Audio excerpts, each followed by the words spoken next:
भविष्य के सैन्य संघर्ष का भविष्य कृत्रिम बुद्धिमत्ता (AI) के विकास से अलग नहीं किया जा सकता है। भविष्य के युद्ध क्षेत्र को बुद्धिमान स्वायत्त प्रणालियों के संचालन से फिर से परिभाषित किया जाएगा, जो मशीन गति और मशीन सटीकता के साथ काम करेंगे। राष्ट्रीय सुरक्षा आयोग ने कृत्रिम बुद्धिमत्ता पर 2021 की अंतिम रिपोर्ट में स्पष्ट रूप से कहा, बिना AI का उपयोग किए AI सक्षम दुश्मनों के खिलाफ मशीन गति से रक्षा करना एक आपदा को निमंत्रण देना है।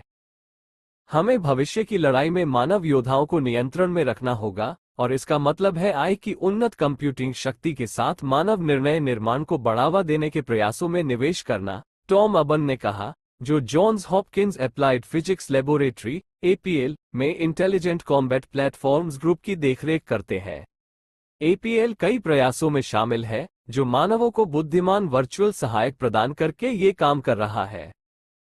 वायु युद्ध में AI क्या कर सकता है, इसकी सीमाओं को बढ़ाने के एक दशक से अधिक के प्रयासों पर आधारित APL के इंजीनियरों और वायु युद्ध विशेषज्ञों ने एक सह पायलट बनाने में महत्वपूर्ण प्रगति की है, जो मानव लड़ाकू पायलटों को मशीन गणना की शक्ति, गति और सटीकता प्रदान करेगा। Software wingman. इस क्षेत्र में अधिकांश काम, जैसे XQ-58A वैल्किरी, वायुसेना का प्रायोगिक पायलट रहित विमान, उन्नत स्वायत्त लड़ाकू विमान बनाने पर केंद्रित है। हालांकि APL के शोधकर्ता मानव निर्णय निर्माण को AI की गणना शक्ति के साथ बढ़ाने पर ध्यान केंद्रित कर रहे हैं। पायलटों को प्रतिस्थापित करने के बजाय APL के शोधकर्ता उनकी क्षमताओं, अंतर्ज्ञान और अनुभव को मशीन गति और सटीकता के साथ बढ़ाने और पूरक बनाने का लक्ष्य रखते हैं। इस लक्ष्य की प्राप्ति के लिए टीम ने 3 साल के मेहनती विकास के बाद VIPR नामक एक AI साथी बनाया है।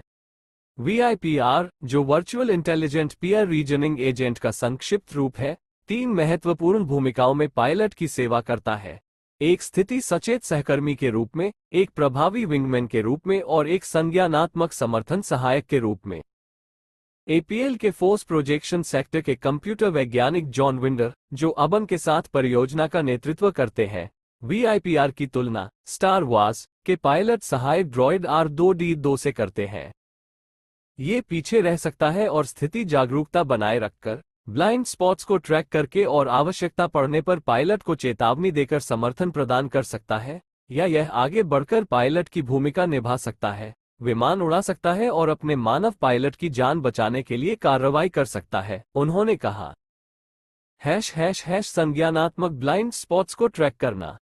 VIPR को एक अत्यधिक उन्नत GPS और नेविगेशन सहायक के रूप में समझा जा सकता है, जो ड्राइवर की दृष्टिगत ब्लाइंड स्पॉट्स की तरह फाइटर पायलट की मुख्य रूप से संज्ञानात्मक ब्लाइंड स्पॉट्स को दूर करने में मदद करता है।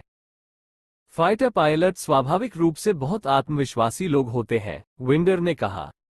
ये पेशेवर आवश्यकता और एक संपत्ति है, लेकिन यह एक तरह की टनल विजन भी पैदा कर सकता है जो उन्हें युद्ध के दौरान महत्वपूर्ण नई जानकारी लेने से रोक सकता है।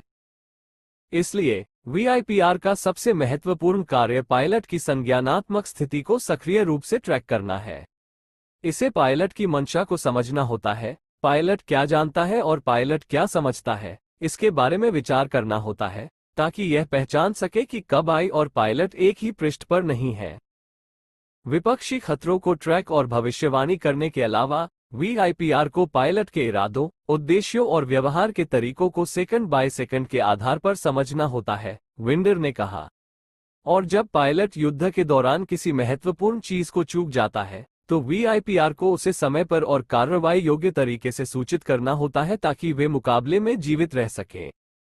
VIPR प्रोटोटाइप ये सब एक इंटरैक्टिव रियल टाइम सिमुलेशन में कर सकता है, पायलट की आवाज के आदेशों का जवाब देते हुए, पूर्ण पायलट और को पायलट के बीच आसानी से और स्वाभाविक रूप से भूमिकाओं को बदल सकता है, और अगर यह पर्याप्त नहीं है, तो ये कई स्वायत्त स्क्वाडमेट्स या सहयोगात्मक युद्ध विमान को भी पायलट कर सकता है।